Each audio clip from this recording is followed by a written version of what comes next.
Sejam bem-vindos ao canal Explica Pra Mim. Olha aí aparecendo o nome do canal. É um canal que eu criei, né? Eu criei para ajudar os meus amigos a estudar algumas matérias escolares, principalmente história. E o vídeo de hoje vai ser sobre Era Vargas. Então vai ter aí bastante informação, bastante imagem, tanto que ele ficou até um pouco longo, mas é porque Era Vargas foi um período bem longo e bem importante mesmo da história do Brasil. Então, eu espero que vocês gostem do vídeo, eu espero que o vídeo ajude vocês e, né, vamos que comece o vídeo.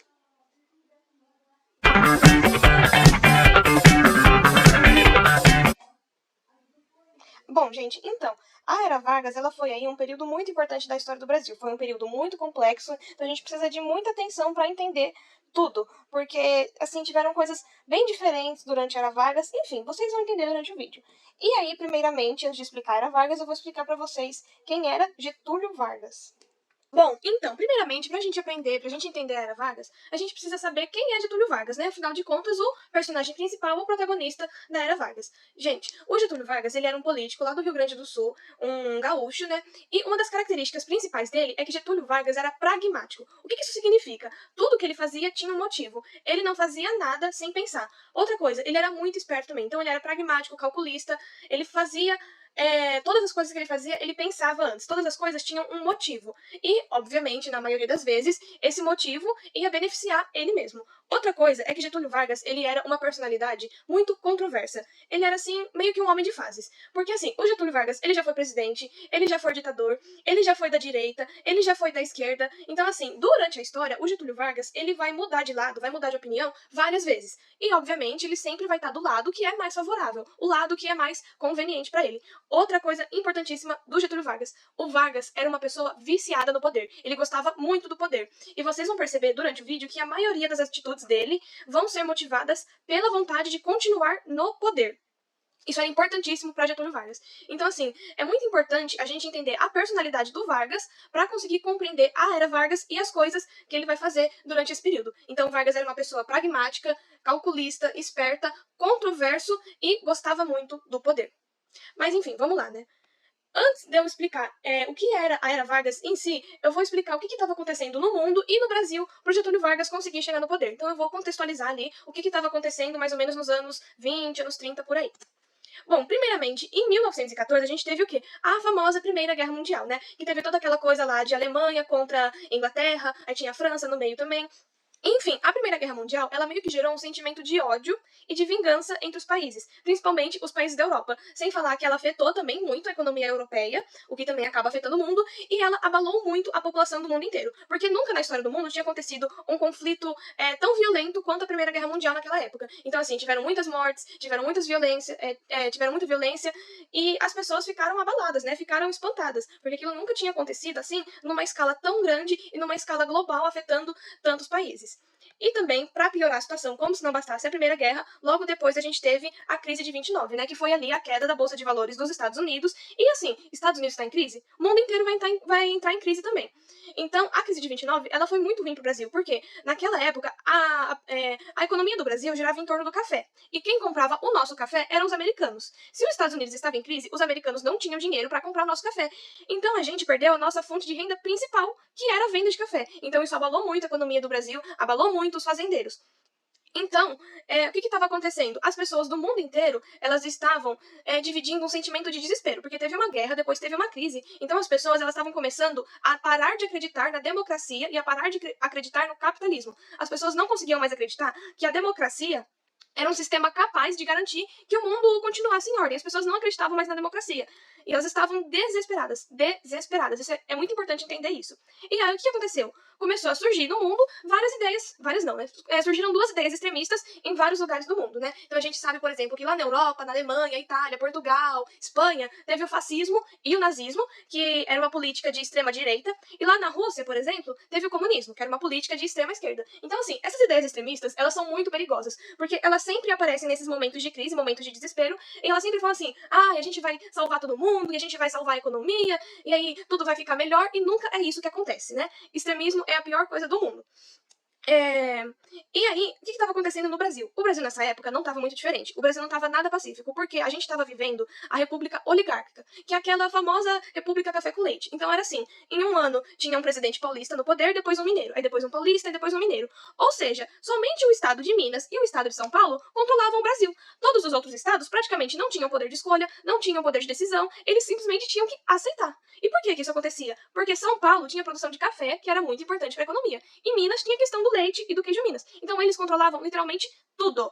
E, obviamente, as pessoas estavam insatisfeitas com isso, principalmente, assim, a população de classe média, classe baixa, por aí. Porque a população, ela não conseguia participar das decisões políticas. O povo não conseguia lutar pelos seus direitos, até porque eles nem tinham direitos nessa época. Então, era bem tensa a situação. E aí, justamente por causa disso, por causa dessa insatisfação da população com a situação econômica, com a falta de direitos, com a falta de melhoras na infraestrutura das cidades, por exemplo, ocorreram várias revoltas.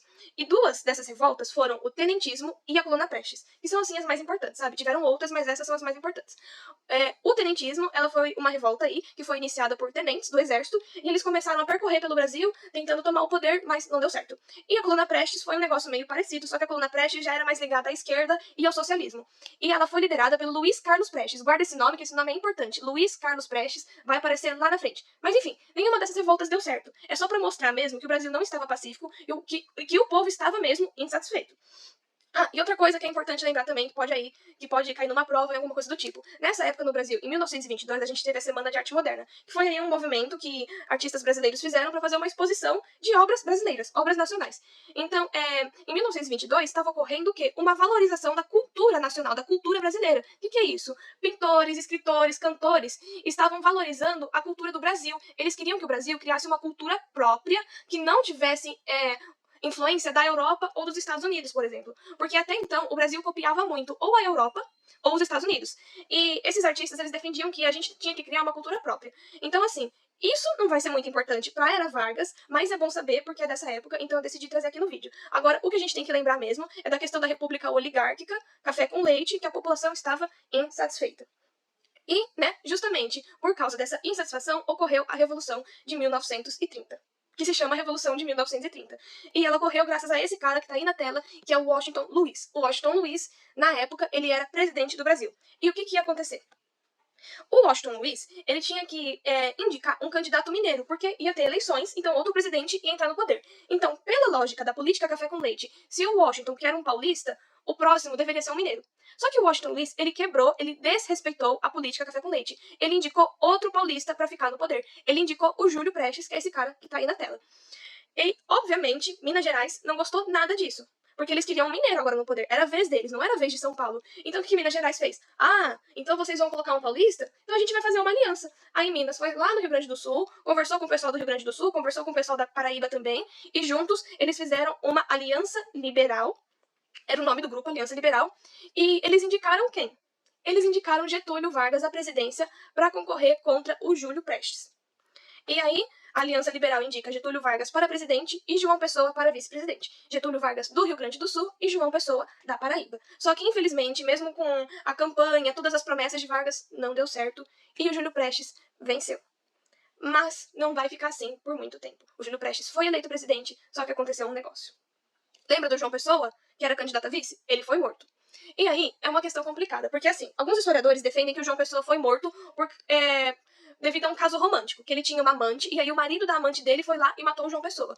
Porém, também tem outros historiadores que falam que o João Pessoa foi morto por causa de uma disputa de terras. Mas o que é importante entender? O que é importante entender é que João Pessoa foi morto por um motivo pessoal, uma coisa da vida dele.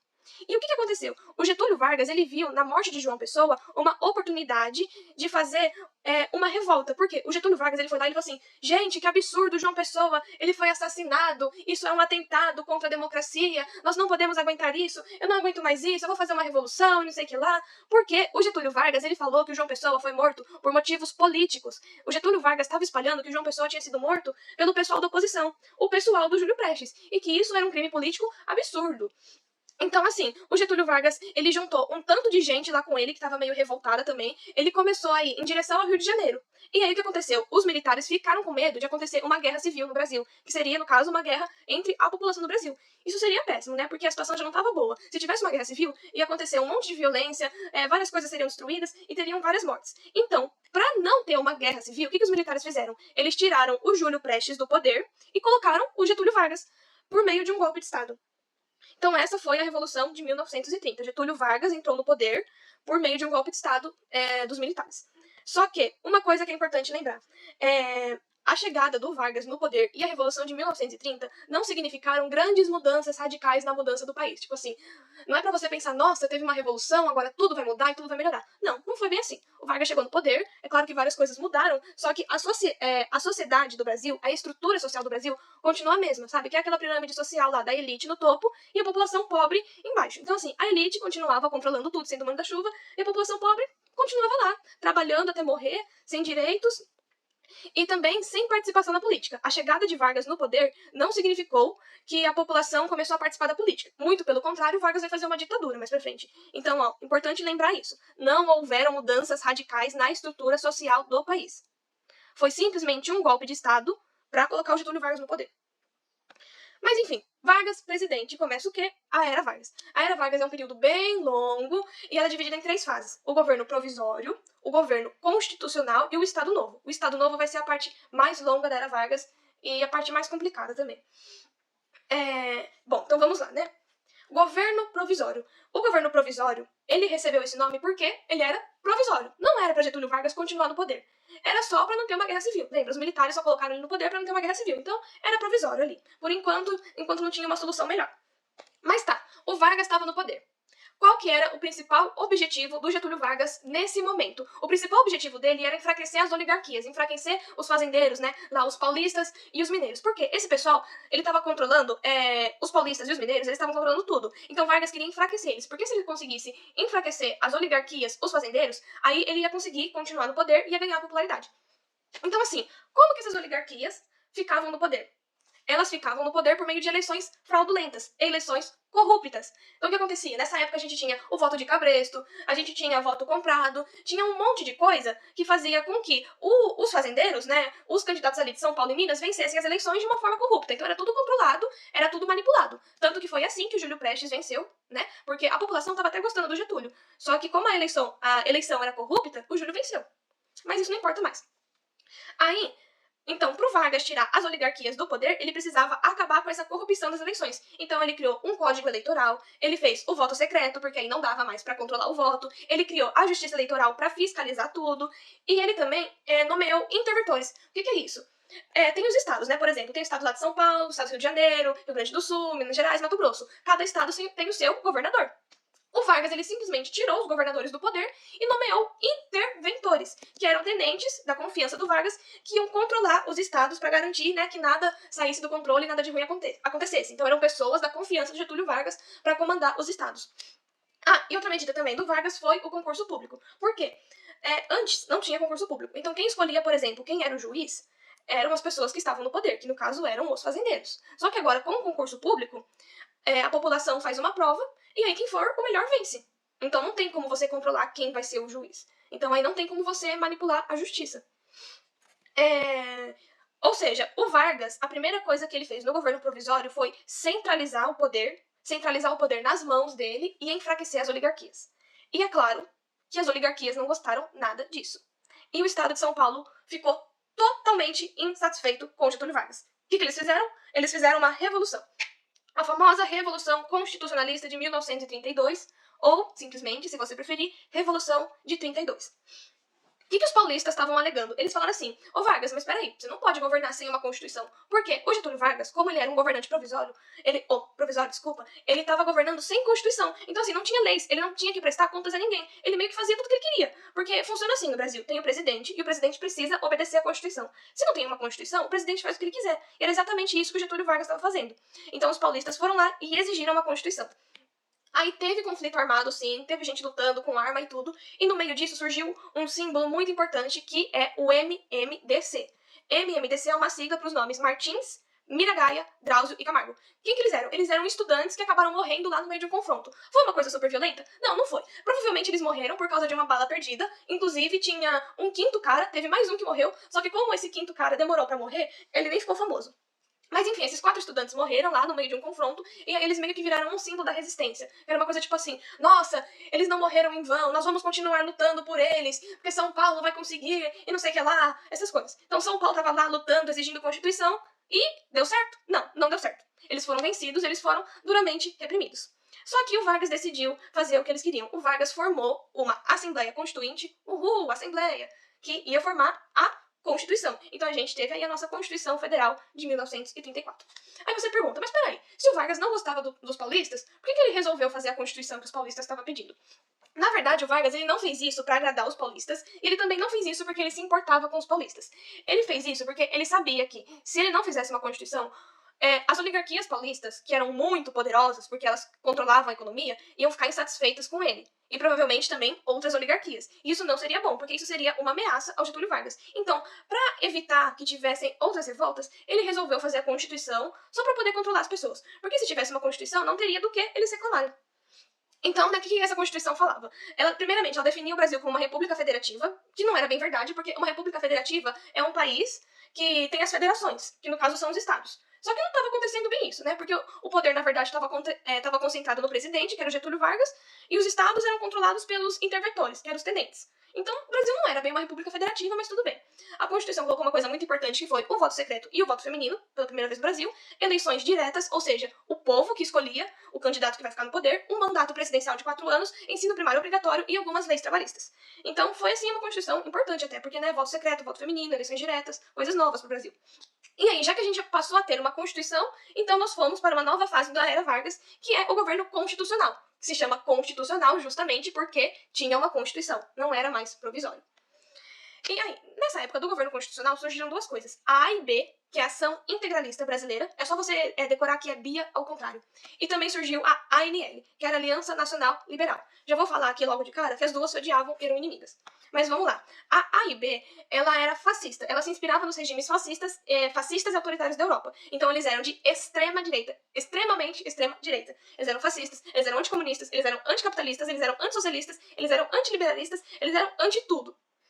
E uma coisa engraçada é que eles eram conhecidos como galinhas verdes, porque eles usavam um uniforme verde. E o símbolo deles era esse M, e a frase deles era Anauê, que significa você é meu irmão, alguma coisa assim. Mas o importante lembrar é que eles eram fascistas de extrema direita. E a ANL era justamente o contrário, que era a Aliança Nacional Libertadora, ela era antifascista, ela era populista, então ela defendia que o governo tinha que atender às necessidades da população, ela defendia uma reforma agrária, que era a divisão das terras agrícolas para a população necessitada, e ela era contra Getúlio Vargas. Então Getúlio Vargas não gostava da ANL. E olha só, quem que era o líder da ANL? Luiz Carlos Prestes. Luiz Carlos Prestes, que liderou a coluna Prestes lá atrás, e Luiz Carlos Prestes vai voltar a aparecer na era Vargas. Então guarda esse nome. E o Getúlio Vargas, ele era amigo da AIB. O Getúlio Vargas era amigo da AIB, e não gostava da ANL. Ou seja, já dá pra perceber que Getúlio Vargas tinha algumas inclinações meio fascistas e autoritárias. Ele meio que gostava lá dos regimes da Europa, de Hitler e Mussolini, né? Mas enfim. E aí, o que aconteceu? Sabe o Luiz Carlos Prestes? Ele tentou fazer uma revolução comunista, que foi chamada de intentona comunista. Porque o Luiz Carlos Prestes, ele meio que foi financiado pela União Soviética para fazer uma revolução comunista aqui no Brasil. Então a União Soviética mandou ele e mais uma espiã que se chamava Olga para fazer uma revolução aqui no Brasil e tornar o Brasil comunista. Então a intentona comunista ela aconteceu em 1935, foi liderada por Luiz Carlos Prestes. E ela consistia em quê? Em várias revoltas pelo Brasil todo. Então, o Luiz Carlos Prestes ele foi andando pelo Brasil tentando reunir pessoas para fazer várias revoltas. Só que não funcionou.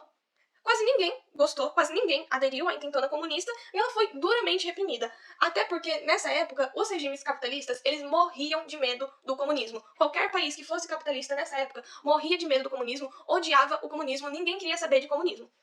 E aí, o que a intentona comunista causou? Ela causou na população brasileira e no governo varguista um medo do comunismo, porque eles pensaram, cara, se tá tendo essa revolução agora, pode ter outra pior ainda depois. E aí, o Vargas, ele vai se aproveitar disso. Porque lembra que eu falei? Ele é esperto, ele é pragmático. Então ele vai usar isso a seu favor. Ele vai fazer o quê? Ele vai declarar estado de sítio, que é uma medida extrema. Mas o que é estado de sítio? Estado de sítio, medida extrema em que o governo federal, ou seja, o presidente, controla os poderes legislativos e judiciário e os direitos individuais da população. O que isso significa? O Vargas estava controlando as leis, o Vargas estava controlando a justiça e o Vargas podia fazer praticamente qualquer coisa com a população. Ele poderia, por exemplo, invadir a casa dos outros, confiscar bens pessoais, esse tipo de coisa. Então, o Vargas usou o medo do comunismo a seu favor para declarar estado de sítio e governar o Brasil com plenos poderes. Então, nessa época, ele estava controlando literalmente tudo. Tudo mesmo. E aí, o Vargas faz um anúncio.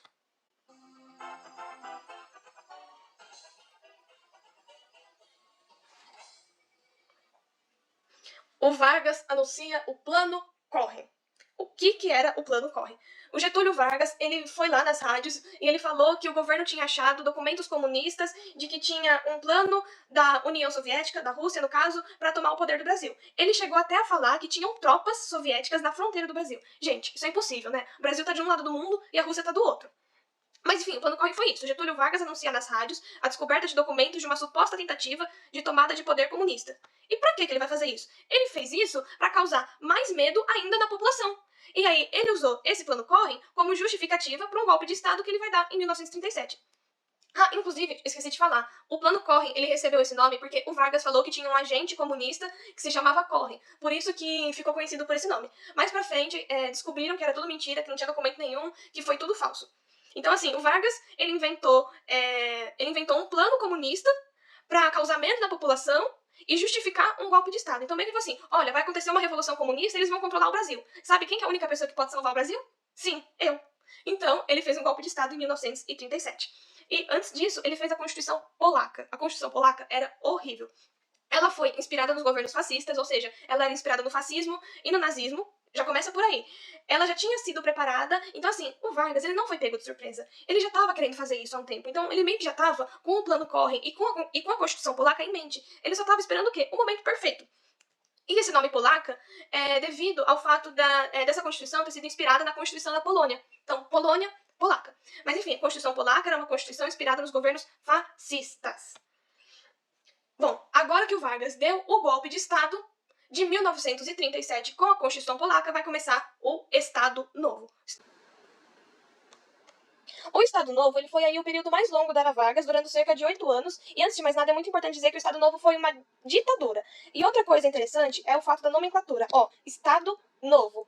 O Vargas, ele decidiu colocar esse nome justamente para mostrar que o governo dele é uma coisa nova, uma coisa moderna, que aquele Brasil de trás, da República Café com Leite, é tudo República Velha, coisas antigas que não prestam, que tudo aquilo ficou para trás. Que agora é o Estado Novo, é um Brasil novo com Getúlio no comando. Então, vamos lá. Lembra da Constituição Polaca, que foi otorgada lá em 1937, um pouquinho antes do golpe do Estado Novo? Essa Constituição Polaca, ela deu vários poderes para Vargas. Então, vamos ver o que a Constituição Polaca permitia. Ela permitia a imposição de leis, então Vargas podia colocar a lei que ele quisesse, realmente a lei que ele quisesse. Ela permitia a invasão de domicílio, ou seja, o governo poderia invadir a casa das pessoas, a loja das pessoas, o governo poderia invadir qualquer coisa. Ela permitia a prisão de pessoas, então assim, Getúlio Vargas estava perseguindo aí as pessoas que eram contra o seu governo e prendendo, sem julgamento. Nessa época não era necessário ter julgamento. Se Getúlio Vargas quisesse que a pessoa fosse presa, ela era presa e ponto final. Ela permitia a nomeação de interventores, então de novo teve aquela coisa do Vargas nomeando interventores, que eram pessoas da confiança dele, para ajudar ele a controlar mais ainda o Brasil. Ela permitia censura, então Vargas estava controlando aí, né, os meios de comunicação, a TV, as rádios, o jornal. Permitia a extinção de partidos políticos. Então, todos os partidos políticos que existiam naquela época, Getúlio Vargas fechou. Ele simplesmente fechou, simplesmente anulou, simplesmente não existiam mais partidos políticos. Ou seja, o Estado Novo, a gente pode perceber que é realmente uma ditadura, porque a imposição de leis, a invasão de domicílio, a prisão de pessoas, a censura e a extinção de partidos políticos, que significa a ausência de oposição, são características fundamentais de uma ditadura. Então, Vargas realmente, nessa época, ele estava governando como um ditador totalmente autoritário, né? E ele, obviamente, anulou as próximas eleições. Só que um detalhe é que, assim, mesmo se tivessem próximas eleições, não ia adiantar nada, porque o Vargas, ele fechou os outros partidos políticos, então não tinha concorrência. Ele era a única opção de qualquer forma. E outra coisa também é que a Constituição Polaca, ela permitia os sindicatos controlados. Então o governo estava lá controlando os trabalhadores, né? Então eles não podiam fazer uma greve, uma revolta, nem nada. Era tudo estava controlado, tudo estava na mão de Getúlio Vargas. Getúlio Vargas estava controlando tudo nessa época. Inclusive, a ditadura dele é classificada como uma ditadura personalista, ou seja, ela é validada pela personalidade de Getúlio Vargas. Então, o Vargas era o que validava a ditadura dele. Por quê? Porque só tinha ele como opção, não tinha concorrência. Então, já que só tinha ele, então só ele poderia continuar no poder, então ele seria um ditador. Então, a ditadura de Vargas foi uma ditadura personalista. E aí, vocês lembram da A e B? Aquele pessoal lá fascista, de extrema-direita, que era amiguinho do Vargas, inclusive ajudou ele a fazer o golpe de Estado? Então, a A e B, ela não estava muito feliz com o Estado Novo. Por quê? O Vargas fechou todos os partidos políticos. E isso incluía A e B. Então, eles não gostaram disso, porque aí eles não teriam mais influência na política do Brasil, eles não poderiam fazer mais nada. Então, eles simplesmente tentaram matar o Getúlio Vargas. Só que, obviamente, não deu certo. Tanto que foram todos capturados e todos foram mortos, fuzilados. Porém, essa tentativa de assassinato contra o Vargas gerou medo no Getúlio Vargas. Ele ficou inseguro. Ele percebeu que ele não poderia confiar em todo mundo. E aí, o Vargas passou a perseguir qualquer pessoa. Porque antes, ele perseguia apenas comunistas, né? Já que o Brasil é um país capitalista, então eles perseguiam comunistas porque eles são contra o comunismo. Porém, a partir desse momento, a partir do momento que a A e B tenta matar o Getúlio Vargas, ele percebe que ele não pode confiar em todo mundo. E ele passa a perseguir qualquer pessoa que fosse contra o governo dele. Então tem aí até uma tabela para vocês terem noção de como essa perseguição, a censura e o controle contra a oposição do Getúlio Vargas foi agravada. Olha, o número de presos políticos antes era 58, aí foi para 1.000 e pouco e depois para quase 6.000. Então, para vocês terem noção de como isso foi muito intensificado. O governo realmente estava perseguindo qualquer pessoa que fosse contra Getúlio Vargas. E a censura também piorou muito depois disso. Então, Vargas estava realmente controlando muito os meios de comunicação e também as produções artísticas. Por exemplo, se algum escritor produzisse um livro que criticasse Getúlio Vargas, esse livro seria anulado e o escritor provavelmente seria preso. E a mesma coisa vale para músicos, artistas, pintores. Então, Vargas estava controlando tudo, porque ele estava um pouquinho paranoico nessa época. E aí, além disso, a gente teve a criação do DIP. O DIP é muito importante. O DIP era, tipo assim, uma base fundamental, uma peça fundamental do governo do Getúlio Vargas. Inclusive, aí, ó, atenção, pessoal do ângulo, que o DIP vai cair na prova. Mas o que era o DIP? DIP era o Departamento de Imprensa e Propaganda. Então, ele era um órgão responsável por fazer um culto à imagem do Getúlio Vargas. Então, o DIP fazia uma propaganda apresentando o Getúlio Vargas como um deus, uma pessoa perfeita que não errava nunca. Então, eles falavam, por exemplo, o Getúlio Vargas ama as crianças, Getúlio Vargas ama os pobres, Getúlio Vargas ama os trabalhadores, ama as mulheres, Getúlio Vargas ama o Brasil, ele é ótimo para todo mundo, ele faz tudo pelo Brasil. Então, o DIP fazia aí uma propaganda muito forte a favor da imagem do Vargas. Por isso que o Vargas, apesar de tudo, ele era muito amado pela população. A população gostava dele porque eles eram manipulados, eles eram, como é que eu posso dizer?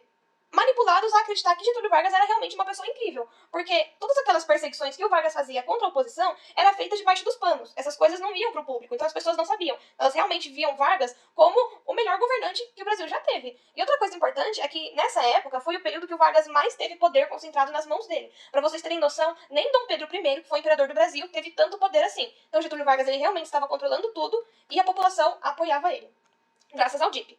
Mas vamos ao que interessa, que é a economia. A economia foi aí uma parte muito importante da era Vargas, né? Inclusive do período do Estado Novo, porque o Getúlio Vargas, querendo ou não, apesar de todas aquelas coisas horríveis que ele fez, ele foi realmente uma pessoa assim importantíssima para a economia do Brasil, porque ele foi o cara responsável por fazer as mudanças mais inovadoras na economia do Brasil. Ele promoveu a industrialização brasileira, né? Ele fez aí a valorização da moeda, mais uma série de coisas que a gente vai ver aqui durante o vídeo. E também, de modo geral, obviamente, a economia é sempre uma parte muito importante de qualquer governo, porque um país depende da economia. Afinal de contas, o mundo gira em torno do dinheiro, né? Então vamos ver aí como é que estava a economia do Estado Novo.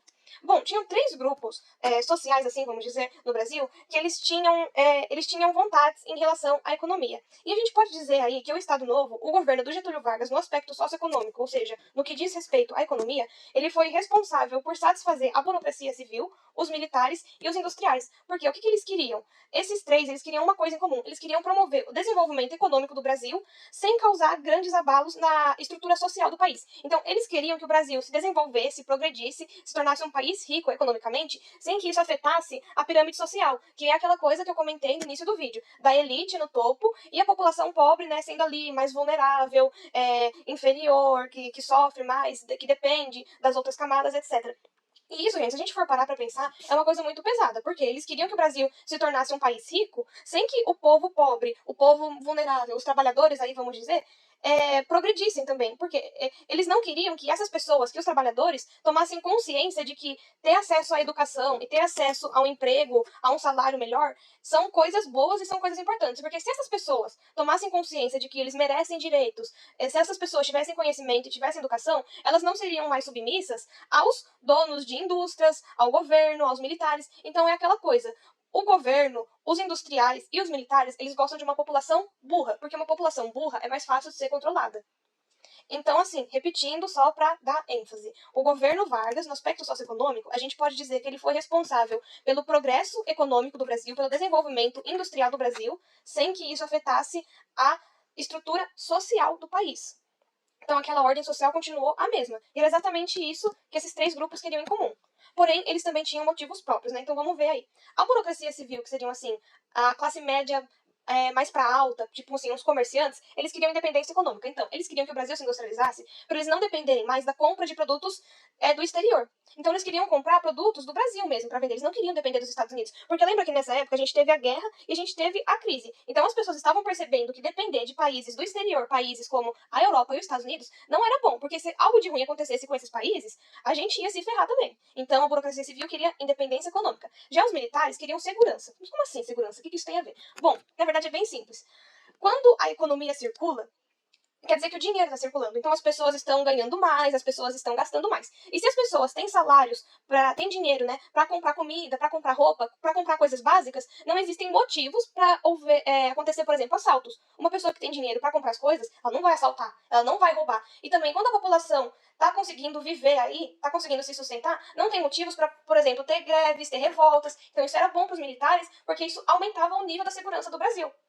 Entendeu? Porque uma população com dinheiro é uma população que não tem motivos para reclamar, para fazer revoltas, para fazer motins, para cometer roubos, coisas do tipo. Então eles defendiam a industrialização porque isso ia promover a segurança.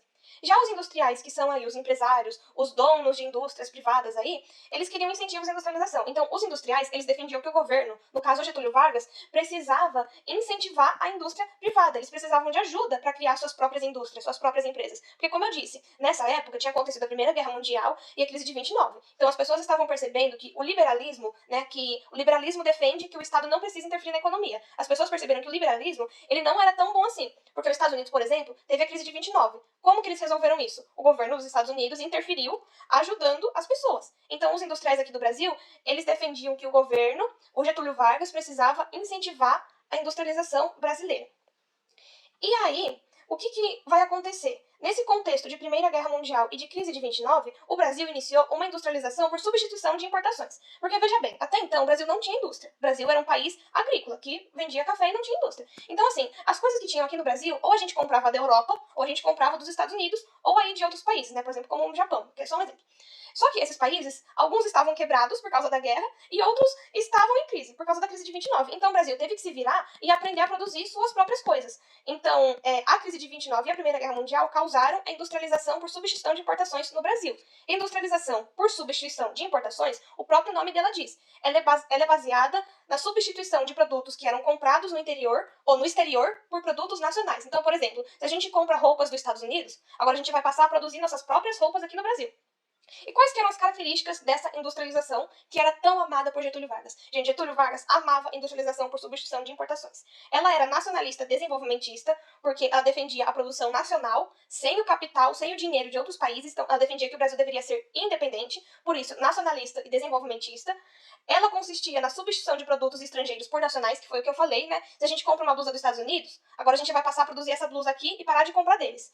E aí, para ter, por exemplo, indústrias de produtos como roupas, canetas, tipo potes, coisas assim que a gente usa no dia a dia, primeiro nós precisamos de indústrias de base. Então Vargas ele começou primeiramente a industrialização do Brasil pelas indústrias de base.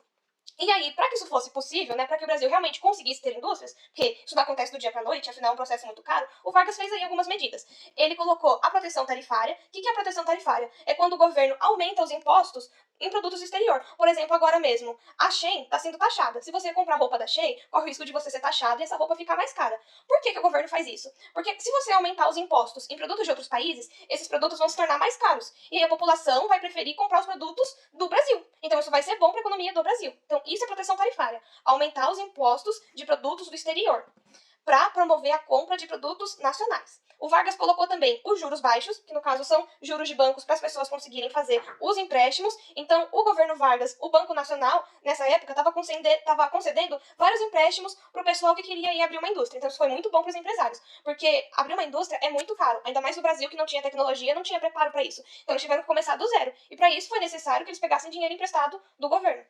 E o Vargas, nessa época, também ele instituiu o salário mínimo, né? Novamente aí o salário mínimo aparecendo. Porque o salário mínimo fazia com que os trabalhadores ganhassem mais, né? E quando o trabalhador ganha mais, ele vai gastar mais. Então, essa é a lógica. Se a população está ganhando mais dinheiro, a população vai gastar mais dinheiro, seja em impostos, seja em produtos do comércio. Então, isso é bom, porque tudo isso, todas essas medidas, fazem a economia, fazem o dinheiro circular. Então, estava começando de verdade uma industrialização no Brasil.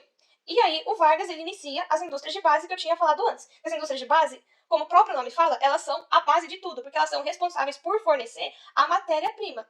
Né, que tem aí, por exemplo, ó, a fotinho do Vargas com o petróleo na mão. A Petrobras era praticamente um dos maiores símbolos do Getúlio Vargas e foi uma das maiores conquistas dele, né? Então a gente tem aí Petrobras, a gente tem a CSN, a Companhia do Vale do Rio Doce, a Hidrelétrica de Itaipu. Então vamos ver um pouquinho sobre elas, porque elas foram muito importantes mesmo. Muito importantes mesmo. Ó, a Petrobras, ela era responsável pela extração de petróleo. E o petróleo é uma das matérias-primas mais importantes do mundo, né? É com ele que a gente faz o combustível, é com ele que a gente produz plástico, a gente usa petróleo para produzir roupas também, então ele era realmente muito importante. Tinha a Hidrelétrica de Itaipu, que era responsável pela geração de energia, porque, por exemplo, para uma indústria funcionar, você tem os equipamentos. Para os equipamentos funcionarem, eles precisam de energia, e essa energia tem que vir de algum lugar, né? Não dá para tirar a energia do, né? Então, o Vargas criou aí a Hidrelétrica de Itaipu. Teve também a Companhia Siderúrgica Nacional, que era responsável pela produção de aço, e a Vale do Rio Doce, que realizava a extração de minérios. Uma observação, gente. No início, todas elas eram estatais, ou seja, todas pertenciam ao Estado, ao governo. Porém, hoje em dia, a CSN e a Vale do Rio Doce são indústrias privadas. Elas foram vendidas, mas isso não foi no governo Vargas. Isso é só uma observação mesmo. E essas indústrias estatais, elas foram muito importantes para o início da industrialização, porque elas sustentavam, elas davam uma base para as indústrias privadas. Porque aí, os empresários, por exemplo, se algum empresário quisesse iniciar uma marca de potes no Brasil, aí ele poderia pegar a matéria-prima da Petrobras. Então, essas indústrias foram muito importantes para permitir a industrialização privada. E teve até um movimento que foi o Petróleo é Nosso, porque na época que o Getúlio Vargas anunciou ao público a ideia da criação da Petrobras, algumas pessoas no caso, os fazendeiros principalmente, sabe, aqueles fazendeiros ricos, aquelas oligarquias, foram contra a Petrobras. Porque eles defendiam que a gente deveria continuar comprando e dependendo dos Estados Unidos. Porém, Getúlio Vargas não. Getúlio Vargas ele era extremamente nacionalista. Getúlio Vargas em nenhum momento defendia relações comerciais com outros países. Getúlio Vargas sempre defendeu que o Brasil fosse independente financeiramente. Então aí teve um movimento que ficou conhecido como o Petróleo é Nosso, que foi um movimento nacionalista a favor da produção nacional de petróleo. Então as pessoas defenderam que tinha que ter sim a Petrobras e que o Brasil tinha sim que começar a produzir o seu próprio petróleo, né? Ter o seu próprio combustível sem ter que depender, por exemplo, dos Estados Unidos.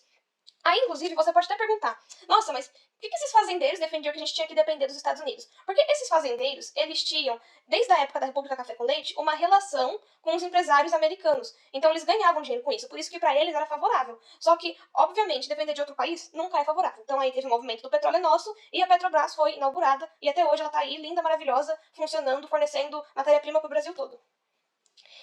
Junto com a economia vieram o quê? As medidas trabalhistas. Porque para você ter indústria, você precisa ter medidas trabalhistas. Porque nas indústrias existem o quê? Os trabalhadores. Os trabalhadores são as pessoas que mantêm as indústrias funcionando. Só que esses trabalhadores, eles precisam de direitos. Eles precisam de direitos básicos, como salário mínimo, férias, coisas do tipo. Então, o Vargas, ele teve que mediar as relações entre empresários e trabalhadores, para que os trabalhadores não fossem, assim, explorados, né? Para que houvessem condições de ter pessoas que pudessem trabalhar nas indústrias brasileiras sem sofrerem com isso. Então, o Vargas foi responsável por mediar as relações entre os empresários industriais e os trabalhadores do Brasil. E aí ele fez diversas medidas para assegurar que esse esquema desse certo. Então aí vamos ver. Teve a famosa CLT. Gente, CLT é muito importante. É uma das características principais da Era Vargas, do Estado Novo, e ela é muito importante na história do Brasil, existe até hoje, importantíssima. A CLT foi o quê? A consolidação das leis trabalhistas. Ou seja, Vargas realmente colocou no papel, afirmou todas as leis trabalhistas. Tinham algumas que já existiam aqui no Brasil e outras que foram novas, implementadas, foram criadas aqui no Brasil. Então tinha, por exemplo, as principais, né? O salário mínimo, importantíssimo, a jornada de trabalho de 8 horas, a regulamentação do trabalho feminino e infantil. Então foi aí que começou a ter a carteira de trabalho, essas coisas, proibiu o trabalho infantil, coisas do tipo. Por exemplo, deu auxílio gravidez, coisas básicas, né? Teve também a criação da Justiça do Trabalho para cuidar de tudo isso, para administrar todos esses direitos, para ver se os empresários estavam cumprindo tudo. Teve a criação da aposentadoria e também a permissão para a formação de sindicatos. Só que a gente tem que fazer uma observação muito importante. Surgiu aí a expressão sindicalismo pelego. Por quê? O Vargas permitiu a formação de sindicatos. Porém, esses sindicatos não eram mais sindicatos, eles eram órgãos de colaboração com o governo. Então, bom, para entender isso, vocês precisam entender o que é um sindicato, né? Então, assim, sindicatos, organizações responsáveis pela fiscalização das condições de trabalho de um grupo profissional e pela sua representação, lutando por melhores condições. Então, o que o sindicato faz? O sindicato é um grupo, por exemplo, de trabalhadores de uma profissão. Então, tipo, tem o sindicato dos professores, sindicato dos dentistas, sindicato dos médicos. E os sindicatos são responsáveis por representar a profissão e por reivindicar direitos melhores. Então, esse é o papel do sindicato, reivindicar melhores condições. Só que aí, nessa época, com o sindicalismo pelego, esse não era o papel dos sindicatos. Na verdade, durante o Estado Novo, o papel dos sindicatos era controlar os trabalhadores para que eles não iniciassem crises, revoltas, greves, algo do tipo. Porque, por exemplo, se houvesse alguma greve, ia ser muito ruim. Greves são sempre ruins para a economia. Por quê? Voltando a dizer, os trabalhadores são responsáveis por manter as indústrias funcionando. Se eles param de trabalhar, as indústrias param de funcionar. Se as indústrias param de funcionar, a economia faz o quê? A economia faz... Não dá certo. Economia depende de indústria. Sem indústria, a economia não circula e o país quebra. Então, os sindicatos eram organizações colaborativas com o governo. Eles controlavam os trabalhadores, né, para manter todo mundo aí satisfeito, sem começar uma greve nem nada do tipo. E eles também serviam meio que como forma de espionar, para ver se tinha, por exemplo, aí no meio algum comunista, alguma pessoa contra o governo de Getúlio Vargas. O pelego é esse negócio aí que a gente coloca no cavalo para montar o cavalo, né, sem se machucar, porque o cavalo é um animal aí robusto, né? Então, assim, o sindicalismo pelego foi uma expressão que surgiu como uma forma de ironizar, de zombar, de dizer que essa permissão para a formação de sindicatos que o Getúlio Vargas concedeu, na verdade, era uma forma aí de manter os trabalhadores, assim, se sacrificando lá nas indústrias, com eles pensando que eles estavam sendo protegidos, né? Que eles estavam com seus direitos sendo garantidos e protegidos pelos sindicatos. Então tem aí até uma charge que surgiu na época, né? Que nesses sindicatos que surgiram, tinha muita gente, por exemplo, que era dedo duro, que dedurava as pessoas pro governo para elas serem presas, perseguidas. Então, assim, coisas desse tipo. Só que aí você pensa, nossa, mas o Getúlio Vargas, ele era um ditador, mas ele fez tantas medidas assim para os trabalhadores, então ele era uma pessoa boa? Não, o Getúlio Vargas não era uma pessoa boa. A verdade é que assim, ele fez essas medidas porque ele se importava com a população pobre? Não, Getúlio Vargas não se importava com a população pobre, nem era um anjinho, nem nada do tipo. Qual que era o objetivo dele? Era reprimir e controlar a classe trabalhadora, assim como os regimes fascistas da época faziam. Porque se você dá direitos para os trabalhadores, esses trabalhadores vão depender de você, já que foi você que deu esses direitos. E também eles vão ser manipulados a pensar que o governante é uma pessoa boa, quando na verdade o Vargas estava fazendo isso só para evitar revoltas, só para os trabalhadores continuarem lá sem reclamar, sem terem motivos para reclamar, para fazer uma revolta contra o Getúlio Vargas. Então o objetivo dele era reprimir e controlar os trabalhadores, evitando revoluções e greves. E, obviamente, assim, tinha dois aspectos. Além desse aspecto, assim, material, de realmente fazer as leis para o controle, também tinha a questão da propaganda. O Vargas sabia que a classe trabalhadora é uma classe muito importante, é uma classe muito grande e muito numerosa. Então, ele sabia que agradar essa classe traz muita popularidade. Isso transformaria ele numa pessoa muito amada pelo povo, uma pessoa benquista, né? Uma pessoa realmente amada. Então, foi aí também, nessa época, que surgiu, graças a essas leis trabalhistas e graças também à forte propaganda que o DIP, o Departamento de Imprensa e Propaganda, fazia, surgiu uma imagem de pai dos pobres. Getúlio Vargas, ele era conhecido como um pai dos pobres, protetor dos pobres, quando na verdade não era nada disso, né? Então também foi a partir dessa época que Getúlio Vargas começou a ser conhecido como populista. Mas tudo era uma questão de imagem e poder. Ele queria passar essa imagem de pai dos pobres e controlar os trabalhadores.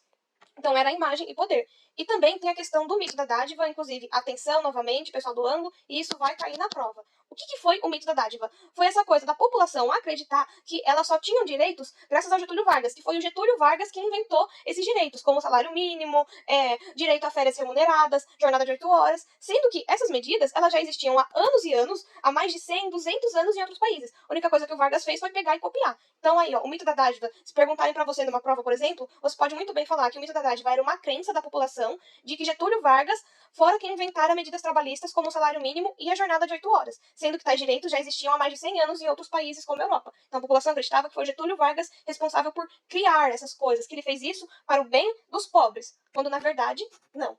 Ele apenas queria controlar a classe trabalhadora e ter uma imagem de pai dos pobres. Então esse foi o mito da dádiva. É a crença de que Vargas que foi responsável aí por criar esse presente para os pobres. E o Vargas, ele fazia uma forte propaganda em cima disso. O Vargas amava essa imagem dele de protetor dos pobres. Tanto que foi ele que colocou o feriado do dia 1º de maio, que era o dia do trabalhador. Então, nessa época, no Estado Novo, o dia 1º de maio era sempre uma grande cerimônia, tipo uma grande cerimônia mesmo. Getúlio Vargas reunia várias pessoas em ginásios enormes, fazia shows, fazia discursos, propagandas, músicas, tudo. Inclusive, tem aqui até um vídeo dele, ó. Olha ele chegando, olha Getúlio Vargas desfilando, olha aqui quanta gente foi ver o Vargas. Aqui ele dando tchauzinho e depois, ó, olha só as pessoas aplaudindo. Pra vocês verem que as pessoas realmente gostavam muito de Getúlio Vargas. Elas realmente acreditavam que Getúlio Vargas era o máximo, era incrível, era o pai dos pobres. A gente tem também aqui, ó,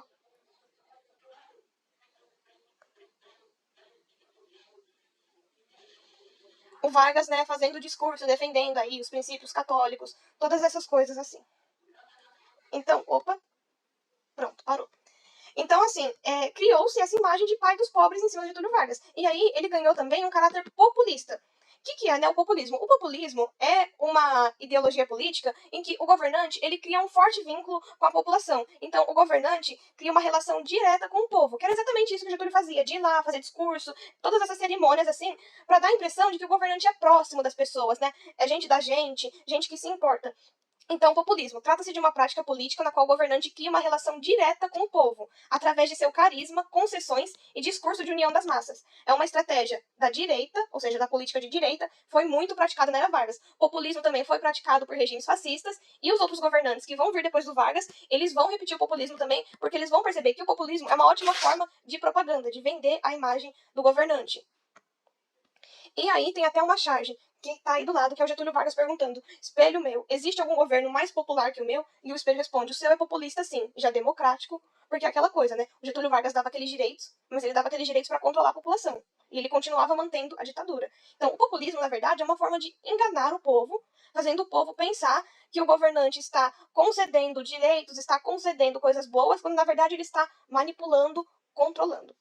Então, assim, Vargas ganhou um caráter populista, pois realizou várias medidas trabalhistas, que eram novas no Brasil, e foi responsável por várias medidas sociais, como a educação primária gratuita. E também por causa daquela coisa, né, de relação direta com o povo. O próprio governante e fazer discursos e participar dessas coisas, e não um assessor, uma pessoa que representava ele.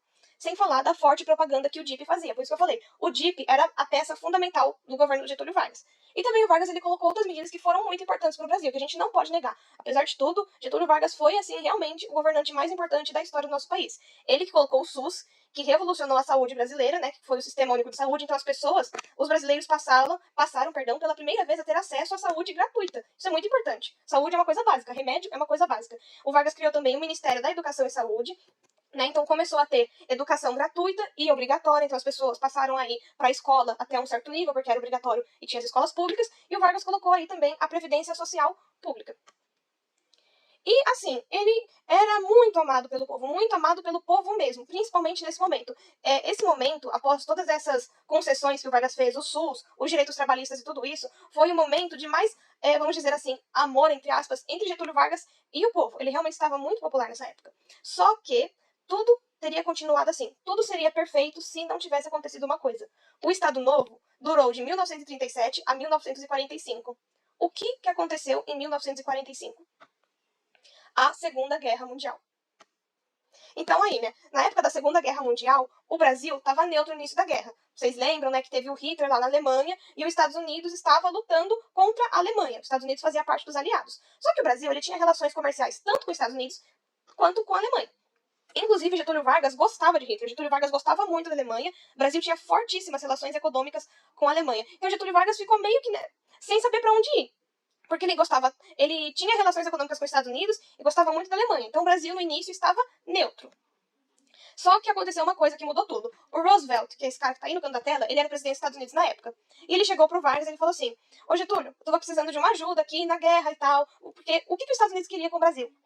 Além do apoio do Brasil na guerra, eles queriam 2 bases navais no norte do Brasil, porque o norte do Brasil era mais próximo da Europa, era melhor estrategicamente. Então o Roosevelt, ele veio, ele conversou com o Getúlio, pediu pro Getúlio entrar na guerra. Só que o Getúlio não era bobo nem nada. Como eu já tinha dito lá no início do vídeo, ele é uma pessoa muito pragmática, uma pessoa muito esperta, Getúlio Vargas. Então ele não ia entrar na guerra assim de graça. Até porque ele não era fã dos Estados Unidos nem nada do tipo. Tudo bem que tinha relações econômicas, mas Getúlio Vargas, na verdade, admirava Hitler.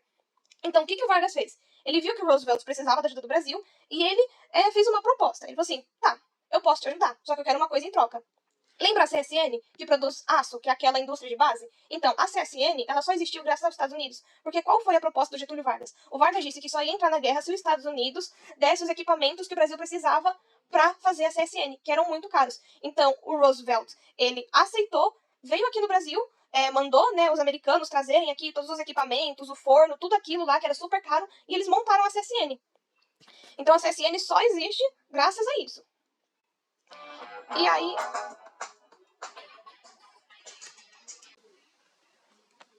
E aí o Vargas autorizou, né, a construção das bases navais que os Estados Unidos queria. Uma em Natal, lá no Rio Grande do Norte, e a outra na ilha de Fernando de Noronha. E nessa época o Vargas meio que ficou amiguinho até do Roosevelt. Tanto que tá aí na foto, o Roosevelt é esse cara contornado de azul e o Getúlio Vargas o que tá contornado de verde, né? Foi um ótimo acordo. Os Estados Unidos ficou satisfeito e muito mais o Brasil, que ganhou uma indústria. Então aí o Brasil, após esse acordo, entra definitivamente na guerra, envia lá cerca de 20 mil soldados para a Itália, inclusive o Brasil foi muito importante para uma vitória lá que teve na Itália, né? Teve toda aquela coisa da força expedicionária, aquela coisa lá da a cobra vai fumar, que era o símbolo do Brasil. E também, vocês estão vendo aqui, ó, aqui nessa figura, isso aqui é um submarino.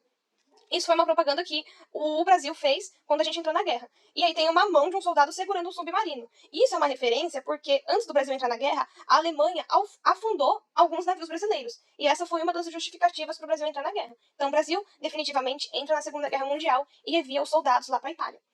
O Brasil, na verdade, ele ia enviar mais soldados ainda, só que o Getúlio Vargas não quis enviar tantos soldados, porque ele sabia que se esses soldados lutassem muito bem lá na Itália, eles iam ganhar popularidade. Isso ia ser ruim, porque isso ia apresentar meio que um rival pro Vargas. Se tivesse alguém tão popular quanto o Vargas, isso seria ruim para ele, porque ele estaria perdendo poder. Então, aqui, ó, os militares que foram enviados lá para a Itália, eles lutaram lá na Itália, junto com os Estados Unidos, junto com a Inglaterra, e eles venceram. Só que esses militares, eles lutaram contra quem na Itália? Eles lutaram contra o Mussolini, que era um ditador fascista. Então, assim, os militares que o Getúlio Vargas, que é um ditador, enviou para a Itália, lutaram contra uma ditadura. Então, quando eles voltaram para o Brasil, eles acharam isso uma grande hipocrisia. E eles acusaram o Vargas de ser hipócrita, porque o Vargas tinha enviado soldados para lutar contra uma ditadura a favor da democracia, sendo que o próprio Vargas era um ditador. Então, esse foi, assim, foi a pior coisa que poderia ter acontecido com Getúlio Vargas. Porque os militares perceberam que Getúlio Vargas era uma pessoa muito hipócrita. Getúlio Vargas estava perdido no personagem. Porque lembra aquilo que eu falei lá no início, que ele era uma pessoa controversa? Ele só aceitou o acordo com os Estados Unidos porque ele ia ganhar a indústria. Mas ele esqueceu que isso poderia ser uma ameaça para ele, porque ele era um ditador lutando contra uma ditadura. Então, assim, os militares falaram pro Vargas que isso era inaceitável e eles exigiram que Vargas convocasse novas eleições para o Brasil. Isso em 1945, quando acabou a Segunda Guerra Mundial. Aí o Vargas, obviamente, ele teve que concordar porque ele não queria um confronto com os militares. Ele sabia que se ele ficasse e lutasse contra os militares, isso seria pior ainda. Então Getúlio Vargas concorda, ele marca novas eleições, inclusive ele acaba mais ou menos com a censura, ele perdoa alguns presos políticos. Então, algumas pessoas que ele tinha prendido lá no início, políticos, ele libertou, ele deu anistia, que é um perdão assim, que a pessoa é perdoada para sempre. Ela nunca mais pode ser condenada por aquilo.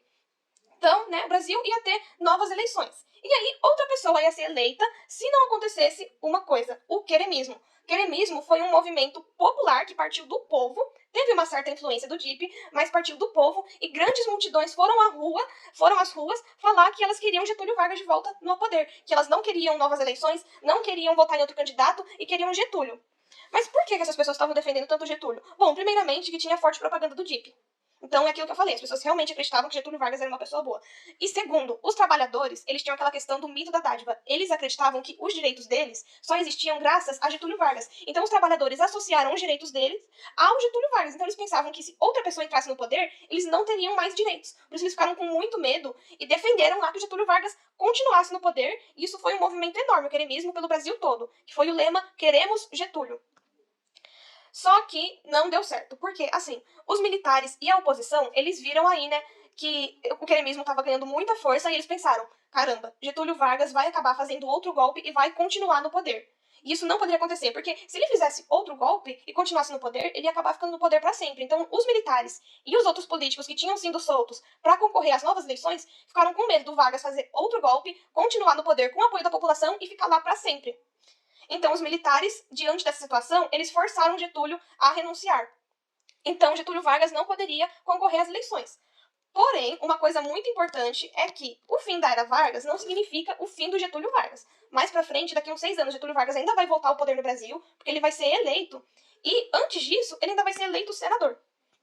Mas aqui foi realmente o fim da era Vargas, que não é a mesma coisa que o fim de Getúlio Vargas. Então, o fim da era Vargas foi em 29 de outubro de 1945, quando Getúlio Vargas renunciou. E aí, o Eurico Gaspar Dutra foi eleito presidente.